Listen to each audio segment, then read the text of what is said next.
agar mereka juga ada di dalam kita, sehingga dunia percaya bahwa...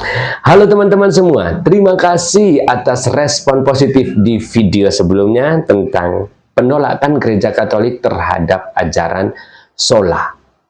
Jujur, saya semakin tertarik mendalami pola pikir Katolik dalam menjawab pandangan teman-teman dari denominasi Kristen yang lain.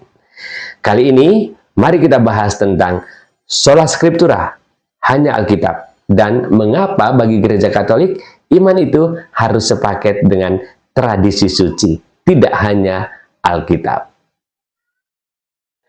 Saudara, banyak yang salah sangka kalau tradisi cuma soal budaya atau kebiasaan kuno.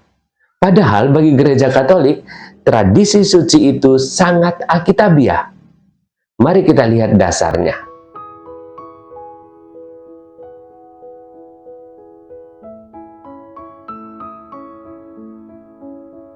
Dalam Alkitab, Santo Paulus justru meminta kita memegang teguh ajaran yang disampaikan, baik lewat tulisan maupun lisan. Artinya, sejak zaman para rasul, firman Tuhan tidak hanya disebarkan lewat surat, tetapi juga lewat khotbah langsung. Kalau Alkitab sendiri menyuruh kita memegang tradisi lisan, mengapa kita hanya mau menerima yang tertulis saja?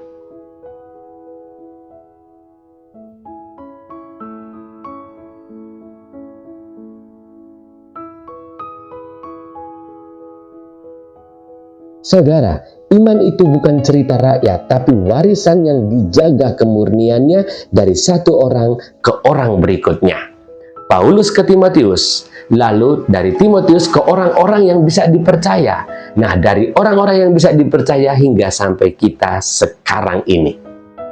Inilah yang disebut tradisi suci, rantai pengajaran yang tidak terputus.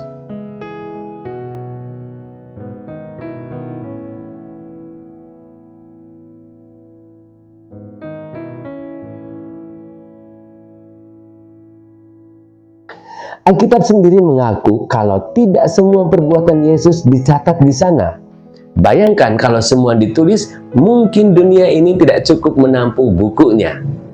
Nah, hal-hal yang tidak tertulis itulah yang tetap hidup dalam praktik dan pengajaran gereja sejak dulu hingga sekarang.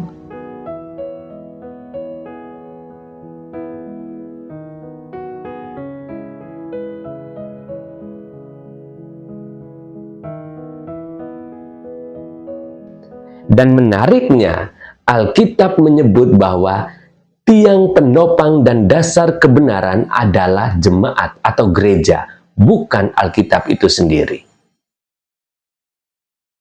Gereja sudah ada jauh sebelum kitab suci Perjanjian Baru selesai ditulis. Gereja pula lah yang menyusun dan menjaga Alkitab. Saudara-saudari, bagi Katolik, kitab suci dan tradisi suci itu seperti dua sisi dari satu koin yang sama. Keduanya berasal dari sumber yang sama, wahyu ilahi, Yesus Kristus. Kita tidak bisa memakai prinsip hanya kitab suci. Mengapa? Karena yang pertama, tradisi yang melahirkan kitab suci, bukan sebaliknya. Gereja perdana hidup puluhan tahun lewat tradisi lisan sebelum akhirnya sebagian ditulis menjadi Alkitab.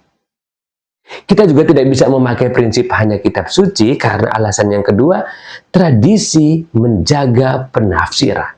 Tanpa tradisi, setiap orang bisa menafsirkan Alkitab sesuka hati, yang akhirnya malah membuat umat terpecah-pecah.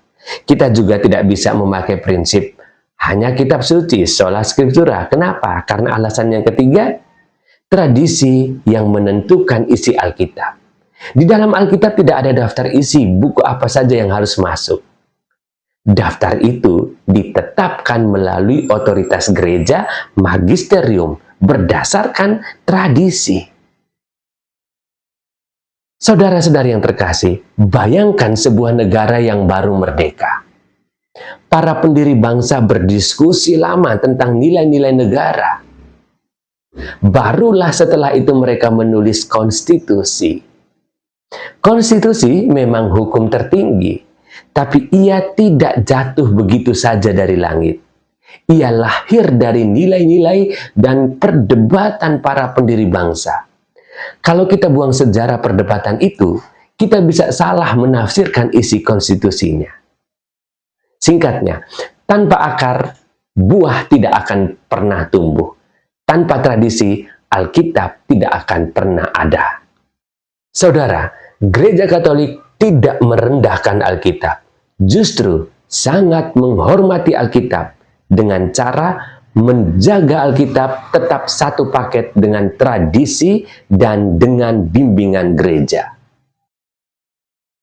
Sampai jumpa di pembahasan berikutnya. Agar mereka juga ada di dalam kita, sehingga dunia percaya bahwa